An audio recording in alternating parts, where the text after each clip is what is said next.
сәлем құрметті 5 сынып оқушысы, қалың қалай? Осы уақытқа дейін менің сұрайын дегенім, қанша балл алып жүрсің, жоғары балл ма әлде төмен балл ма, соны комментарияға жазып кетсең, және де қандай нәрсені түсінбей жүрсең, соны да жазып кетсең болады, мен міндетті түрде жауап беремін. Сабаққа көшейік. 91-ші бетте writing, жазылым бүгін жазамыз. A teen athlete деп тұр. Жасөспірім атлет. Атлет дегеніміз түсінесіңдер деп ойлаймын. Жүгіріске қатысатын адамды, жүгіретін адамды атлет дейді. Жеңіл атлетика болады, ауыр атлетика болады. Сондағы бұл Аман деген Эфиопияның жасөспірімі. Сол туралы өтетін боламыз. Міне Мұхаммед Аман Эфиопияның Асела деген жерінде қаңтардың 10-да 94 жылы дүниеге келген. 12 жасында мектепте жүгіріп өте жылдам болды. 2008 жылы Нигерияда бірінші халықаралық жарысқа қатысты. 800 метрге 2011 жылы Францияда әлемдік жастар чемпионатында күміс медаль алды. Сол жылы өзінің рекордын бұзды. Өзі рекорд қойды, соны және тағы да бұзды ол өзінің рекордын. Тамыздың 9-ы 2012 жылы 6-шы Олимпиадасында Лондонға келді. 19 жасында Мұхаммед алтын медаль алды. 2013 жылы Москвадағы әлем чемпионынан Мұхаммед келесі чемпионат Олимпиадаға барғысы келеді. Біздің ойымызша ол шынымен де өте жақсы орындайды, өте жақсы жүгіреді. Келесі бірінші тапсырма Look at the photo дейді. What sport does Muhammad Aman do? Read the biography to check. Бірінші тапсырмада бізден сұрап тұр. Фотоға қара, жәнегі Мұхаммед Аман деген адам, бала немен айланысады дейді, қандай спорт түрімен. Соны айт дейді, содан кейін айтып болғаннан кейін жаңағы текстті оқып, мәтінді оқып, өзіңді тексер дейді. Мен жазып қойдым. He runs very fast. Өте жылдам жүгіреді. He is a teen athlete. Ол жасөспірім атлеті. Жүгіретін адамды атлет деп айтамыз. Екінші тапсырмада write information in the order дейді. Орын тәртібімен орналастыр дейді. Бірінші мәтін бойынша. Мәтінде бізде бірінші осы Мұхаммедтің туылған жылы және жері айтылған. Екінші спорт айтылған. Одан кейін медаль мен рекорды айтылған. Төртінші оның болашағы жайлы айтылған. Үшінші тапсырмаға келетін болсақ, мына жердегі сандар нені білдіреді дейді.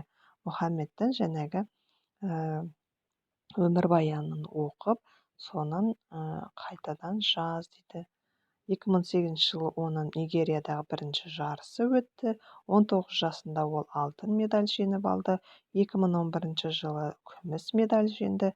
2012 жылы тамыздың 9 күні ол 6-шы Лондонда Олимпиадасына барды. Ал 94 жылы 10 қаңтарда ол туылған, дүниеге келген. Төртінші тапсырмада бізде on, in, at деген демеуліктер қай кезде қолданылады, соны айтып тұр. Уақыт және орын. 10 августтың 9-ы, айлардың алдында 10 деген демеулік тұрады екен. 10 August 9, мысалы, августтың 9-ы дейтін болсақ, августтың 9-ы санымен тұратын болса, онда 10 деп қоямыз. Ал саны жоқ ай болатын болса, онда in дейді. In және де жылдардың алдында in деп қоямыз. Лондонның қаланың алдында, мемлекеттердің алдында in деп қояды екенбіз. At дегеніміз спорттық шаралардың алдында және адамның жасы болған кезде at деп қояды екенбіз. 5-ші тапсырмада дұрыс демеуліктер қой дейді. Қойып шықтым. In nation, on January 31, at the age, in Panama, at the Beijing Olympics, in 2008, in Niagara, on April, in the USA деп қойып шықтым. Сендер бұл сөйлемдерді толық көшіріп алыңдар. Мен жай ғана сөздің алдына қойып шықтым. Ал енді 6-шы тапсырмада өзін білетін адамға осындай биография дейді, өмірбаян жаз дейді. 2-ші тапсырмадағы сөздерді қолдан дейді. Туған жері жайлы, спорты жайлы.